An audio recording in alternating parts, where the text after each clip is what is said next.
Good morning, YouTube. We are back with another video. It's 1:15 in the morning. We are over here about to run Amazon, just hanging out. We can get over there at 1:20, so we got about another 5 minutes. We're gonna head over there. This one's a 4-stop, and they're all open early, which that's one of the things that I kind of have been paying attention to, is like how easy and accessible they are, and then if people are there whenever I get there, or if I have to call and wait, because that's the thing, is if they are not there, then you have to call on the app, and then they reach out to them. But that's only happened like once or twice, and normally it's the first or the second stop when you're getting somewhere at 3-4 in the morning. By the time you get to the later stops, when it's 6, 7, even 8 o'clock in the morning, a lot of the times there's multiple people there, so you don't really have anything to worry about. But they don't want you to leave the packages over, just like out, like on the back loading dock, without anybody there to check in with or anything like that. So that's just one thing you got to be aware of, and make sure that somebody is there. But like I said, it's normally just the early stops, and it's only happened, maybe, I think it happened twice I had to call. So normally it's pretty easy and smooth. But I've ran this route before, not the one that I ran yesterday and the day before, so it's a different one, but it's still a 4-stop one, and they all have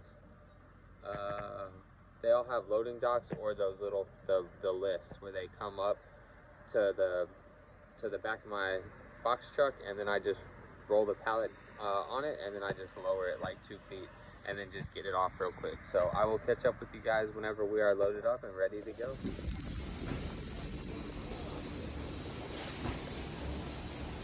All set, guys. Put my load bar in and get out of here. We are over here at our first stop. As you can see, I just put the pallets right there. In there, I spoke to the guy. He basically said he just got 6 pallets like 10-15 minutes ago, so he hasn't been able to break them down, so it's a little jammed up in there. So he said to just set them right where I have them, and then whenever he's done, he'll come out and get them. It is 4:15 in the morning. We got this one pallet left, and there's the lift, the little pallet lift that we use. So we're about 2 feet up. So basically all we do is we just roll it right there, and then we just lower it down, and then we just roll it right off. So I will catch you guys. We got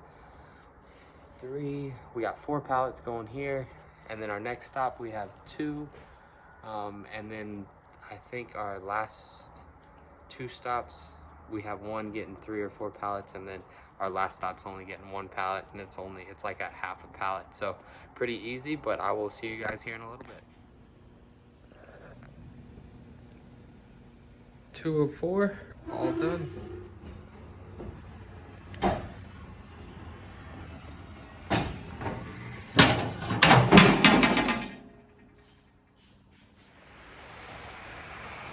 We are over here at our last stop. It is 6:36. As you can see, it's just 1 pallet with 1 overflow box on it. So I'm gonna go ahead and get it off the truck, and then we will be done for the day. We are over here at like a truck. It's where I get the parts for the box truck over here in Houston. So we're hanging out. It is 9:20. We've just kind of been on the load boards. Made that last delivery, I think it was probably about 7 o'clock. So we're supposed to be done with our route by 7 o'clock. We got to the warehouse and 30 minutes early, and then so we pretty much kept that 30-minute pace. So I know people have been probably considering or thinking about Amazon. I mean, personally, like I've said before, I work by myself, obviously, because I'm in the truck most of the day by myself. So it's pretty easy. I have seen a couple people get in trouble at Amazon, like over at the warehouse, because they run a pretty tight ship or tight schedule. So that's really the only thing.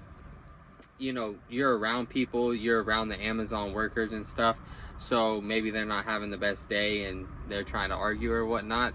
So I have seen that happen a couple times where they today, for instance, I still left at a pretty good time, but when I got there I was missing 6 of my 9 or 10 pallets, so like over half.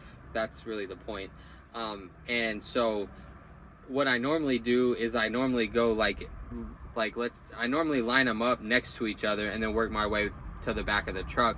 But because my last stop was one of, in the 6, I lined up basically all on one side, and so I kind of did it a little differently, because that's really what they get onto you about, is like if you have let's say you have like 6 pallets on the floor and then you're missing 6, they want those 6 on your truck and scanned in, because they can see that I've been there for 30 minutes and I haven't scanned 1 pallet, and they'll call you.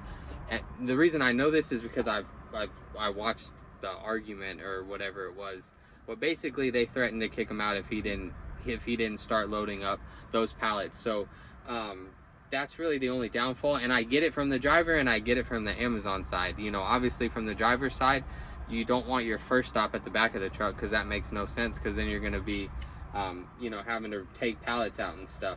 So you just kind of have to get a little creative. Normally, like I said, today was 4 stops. One had like 4 pallets, one had 1 pallet, one had 2 pallets, and then I think the first stop I had was 3 pallets or something. So it's nothing too crazy. So as long as you can kind of go one side or the other, or like I said, normally I just go like next to each other and then work my way back. You just have to get a little creative, and again, if you just stay out of the way, that's kind of what I've just been paying attention to, and just be friendly, because you're only there for, like I said, I'm loading my truck for however long, and then I talk to these people. They check you in and check you out, so you literally talk to them for like five minutes. But I got a grease pump and grease, so I just saw, with the weather that we've had and over in Maryland and stuff, just wanted to have that on the truck. It was like $30 with those 2 were like $30 or something after tax. So just little things to have on the truck just in case I need it. But when you get your PM, it's supposed to be included, so make sure if you go to like an international dealer, at least that's what I found, you get a pretty reasonable price as far as your PM, which stands for preventative maintenance, which is an oil change like what you would do for your normal car, but there's other stuff like fuel filters, and then there's a water something resistance filter. There's a couple filters that they change out. They grease all of your U-joints and things like that. Anything that needs grease, they grease, and then they do this 87-point inspection or whatever, which I'm sure is just a glance over with your eyes, but they put it in there to make it sound like you're getting some whale of a deal. But yeah, so anyways, that's why I'm over here, and I'm pretty centrally located in Houston over here, so if I do end up finding a Houston to Houston, I'll be okay, and I'll be able to get to it relatively quick. But normally those don't show up on the load board until like 11 o'clock, between like 10 and 11. So I will let you guys know if I end up finding anything. Alrighty, we are, oh, look at that. Who is this guy? We are over here. We are just getting to the car wash. It's about 1:15. I ended up just calling it after I made the last video. Went and got a haircut, parked the truck, and then now I'm over here sitting in line to get a car wash. And I remember that I need to make the outro. So I did have some hours on my clock for tomorrow, so I'm gonna go ahead and just work tomorrow. And then I will probably, I did have somebody call and said that they have a local delivery tomorrow, if possible, if I can do it, so it's not that bad, maybe like 20 miles, and just pick up and drop the same day. It was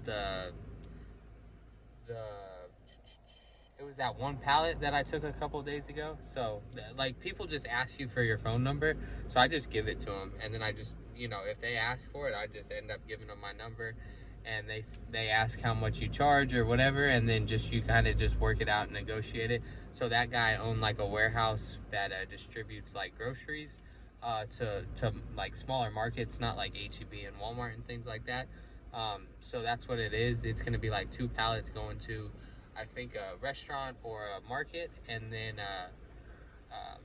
and then they pretty much just Zelle or pay cash is what I told the guy, because I'm not gonna mail somebody a check or give them an invoice and wait 30 days for not very much money. So we'll see if that ends up working out, but if not, I'll still end up probably making a video tomorrow for the Amazon. So I'm about to go through the car wash. Y'all stay safe, happy, healthy. Peace.